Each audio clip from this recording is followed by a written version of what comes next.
오늘 여기 보면 하나님께서 우리 삶을 이끌어 가시는데 어떻게 하시는가 하는 부분을 봅니다. 오늘 23절에 보면 주목해야 될 단어가 예수라는 뜻입니다. 이스라엘을 위해서 구주를 세우셨는데 예수다 이렇게 말합니다. 왜 이 예수라는 단어를 드러낼까요? 자, 그러면 예수라는 뜻이 무엇이죠? 이것은 여호와의 구원 그런 뜻입니다. 구약으로 표현하면 여호수아, 예수와 같은 표현입니다. 예수라는 뜻인데, 그럼 우리가 왜 이 예수의 이름에 주목해야 되냐는 거죠.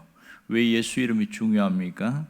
그것은 하나님의 약속이 그 속에 담겨 있기 때문에 그렇습니다. 하나님의 약속은 오래전부터 다윗의 족보를 통해서 구원자를 보내주시는데 그분이 바로 예수 그리스도다 그 얘기를 하고 있습니다. 이미 이사야 7장에 보면 예수님이 오시기 전 700년 전에 이사야의 선지자를 통해서 구원자에 대한 보고 얘기를 하고 있습니다. 근데 놀라운 것은 마태복음 1장에서 마리아가 아기를 잉태했을 때에 천사가 와서 이름을 지어줘요. 왜 굳이 이름을 예수라고 지어줬을까? 여러분 그런 생각 해보지 않았어요? 이 예수라는 이름을 준 목적은 그분이 이 땅에 오신 목적이 그 이름 속에 담겨 있기 때문에 그렇습니다.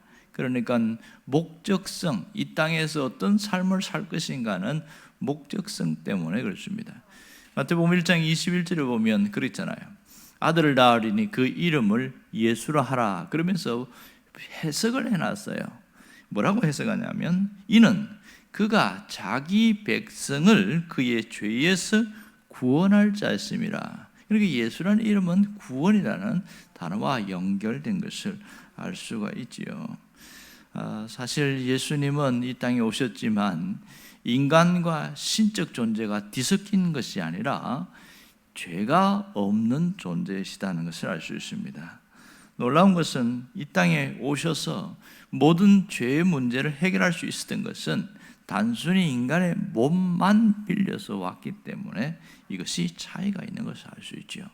자, 여기서 우리가 중요한 것을 깨닫게 되는데 그것은 이분이 임마누엘로 오셨다는 사실입니다. 임마누엘은 무슨 뜻이죠?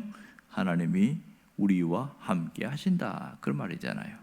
임마누엘 하나님이신 예수님께서 인간의 몸을 입고 인간의 역사 속으로 들어온 것이야말로 하나님의 독창성의 위대한 구원 드라마인 것을 알 수 있습니다. 이 구원 역사에는 하나님의 독창성이 담겨 있습니다. 여기서 하나님의 독창성이라는 것은 우리가 어떤 존재인가 거기서부터 시작되어집니다. 예수님의 십자가를 통해서 이 구원의 은총은 하나님의 특별한 계획이지만 또한 하나님의 독창성이 있다는 것을 알 수 있습니다. 여기서 우리가 어떤 존재인가 하는 것을 잘 보여줍니다.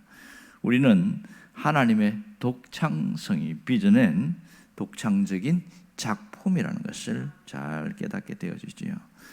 창세기부터 요한계시록까지의 성경은 온통 하나님의 독창성으로 가득 차 있습니다. 결국 성경 말씀 자체가 하나님의 독창성이라는 것을 알 수 있겠죠. 그러므로 분명한 것은 한 사람 한 사람에게 주님의 독창성이 부어졌다는 사실을 깨달아야 합니다.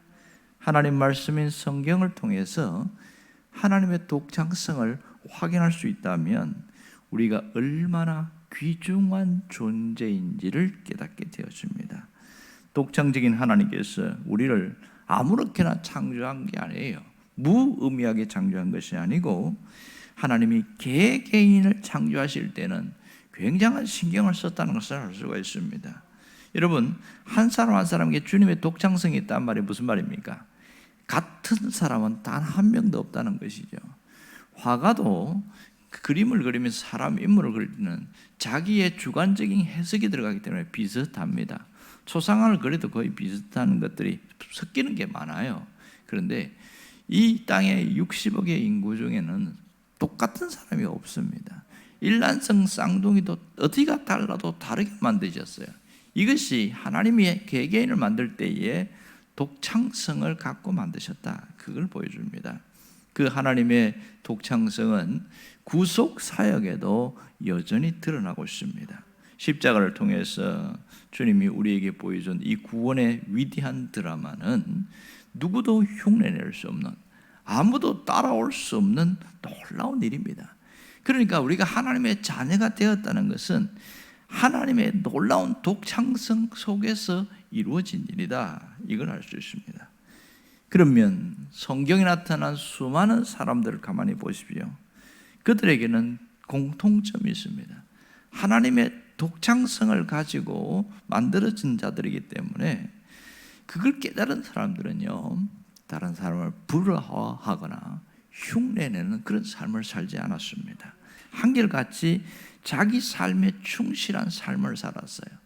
저 사람과 나를 비교해서 한없이 부러워하면서 나는 한없이 작아지는 그런 존재가 아니라 개개인이 하나님 독창적인 인간으로 창조하셨다는 것을 믿기 때문에 남을 흉내내는 그런 삶을 살지 않는다는 거죠.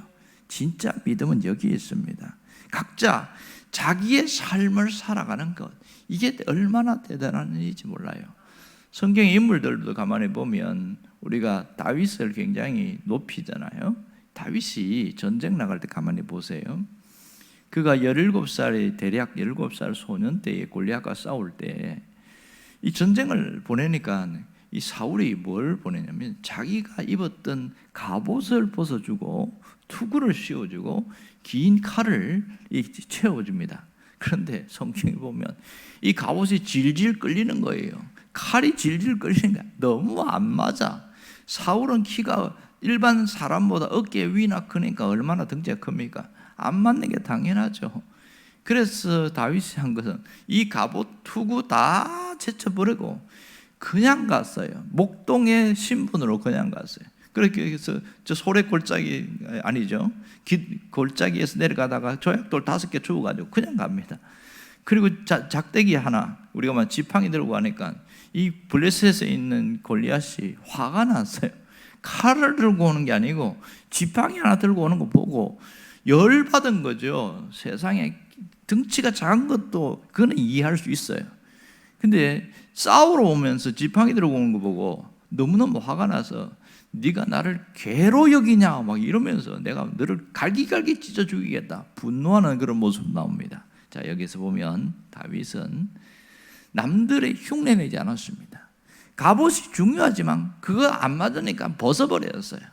그러니까 하나님이 나를 만드신 그 존재답게 하나님께서 만드신 그 삶으로 살아갔고 또 그렇게 싸웠고요. 삶도 그랬습니다. 여러분, 믿음을 가졌다는 것은 뭘 얘기하냐? 하나님께서 나를 만든 그 목적대로 살아가는 거예요. 그러므로 자기 삶에 충실할 수 있어야 되고 다른 사람들을 부러워하거나 흉내내지 않는 것이 진정한 믿음의 삶이라는 것을 오늘 우리가 잘 깨달아야 합니다. 그럴 때에 하나님의 독창성을 가진 도구로 사용하는 겁니다. 모세를 봐도 우리가 보면 하나님 모세에게 대단한 걸 주지 않았습니다. 엄청난 이 60만 대군의 이스라엘 백성들을 구원하는 그 일을 할 때 하나님이 준 게 뭐예요? 아무것도 없어요. 뭘 도구라도 줘야 되는데 지팡이라도 주면 좋은데 그냥 평소에 목동 때 쓰고 있던 그 지팡이, 너 갖고 있는 게 뭐냐? 지팡이인데요. 그냥 그거 갖고 가라. 끝이에요. 그걸로 무슨 구원을 하겠습니까? 남들이 볼 때 얼마나 초라하겠어요. 하지만 거기에서 어마어마한 일을 해내지 않습니까? 툭 치니까 큰 바위가 쪼개지면서 생수가 쏟아지고 홍해가 갈라지고 하늘에서 메추라기가 떨어지고 어마어마한 일들이 그 지팡이 하나에서 나타나고 있습니다. 하나님은 내게 주신 것이 있어요. 내게 주신 것이 가장 소중한 것이고 가장 대단한 것이고 그걸 통해서 하나님이 일을 하시는 겁니다. 여기서 오늘 예수라는 이름에서 하나님의 독창성까지 말하고 있는데 이 구원의 위대한 드라마도 하나님의 독창성 속에 이어진 것이라면 우리의 삶도 똑같습니다. 하나님의 독창성은 하나님의 섭리로 나타나고 있습니다. 여러분, 하나님의 독창성은 환경에 매이지 않습니다. 상황에 지배받지 않습니다.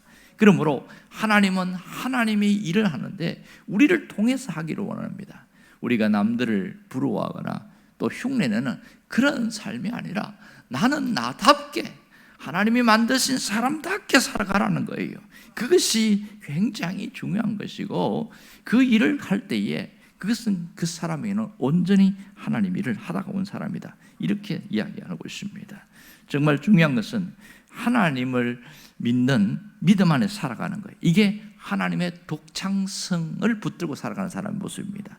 하나님을 믿는 믿음 안에서 살아가는 것. 또 하나는 언제나 오직 주만 바라보나이다. 그것이 중요합니다. 주님만 바라볼 때에 사람에게 쏠리지 않고 환경에게 지배당하지 않습니다. 그리고 또 하나는 하나님은 길을 만드시는 주님이시다. 막혀있는 것도 길을 만드시고 끊어진 것도 연결해서 만드시는 주님이시다. 이 하나님이 길을 만드시기에 내가 그것을 믿고 살아갈 때 언제든지 우리는 하나님이 역사하심을 바라보며 갈 수 있는 것이죠. 이런 사람에게는 마음이 벌써 달라요. 하나님이 내 빛을 새벽 빛같이 비치게 할 것이다. 그런 말씀을 품고 살아가요. 이게 회복의 말씀이잖아요. 여호와의 영광이 내 뒤를 호위할 것이다. 하나님의 보호하심에 대한 메시지잖아요. 약속이 있습니다. 그러니 우리가 내가 어떤 자로 살아가야 하는 것을 잘 깨달아야 됩니다. 하지만 이것을 잃어버리면 자꾸 자기 자신을 보면서 비교하게 되어져요. 나와 똑같은 사람에게 다른 사람과 비교하면서 한없이 초라한 자신을 보면서 무너지기 시작합니다. 이게 얼마나 위험한 줄 아세요? 비교하면서부터 그때는 믿음이 아니라 믿음의 껍데기만 가지고 살아가는 자가 되어지는 겁니다. 여러분, 분명한 것은 하나님의 독창적인 존재로 지음받았고, 또 하나님은 나는 나답게 살기를 원하고 있습니다. 그렇다면 내가 이런 자로 살아가려고 할 때에 정말 내가 해야 될 게 뭘까요? 내가 해야 될 것은 엄청나거나 거창한 게 아니에요. 하나님의 뜻이 나를 통하여 이루어지게 하옵소서. 이것이 나의 기도요, 내가 해야 할 일입니다. 주의 뜻이 나를 통하여 이루어지게 해주옵소서. 그러니까 내가 하는 그 모든 일 가운데 하나님의 뜻이 이루어지고 하나님의 영광이 나타나게 된다는 것이죠.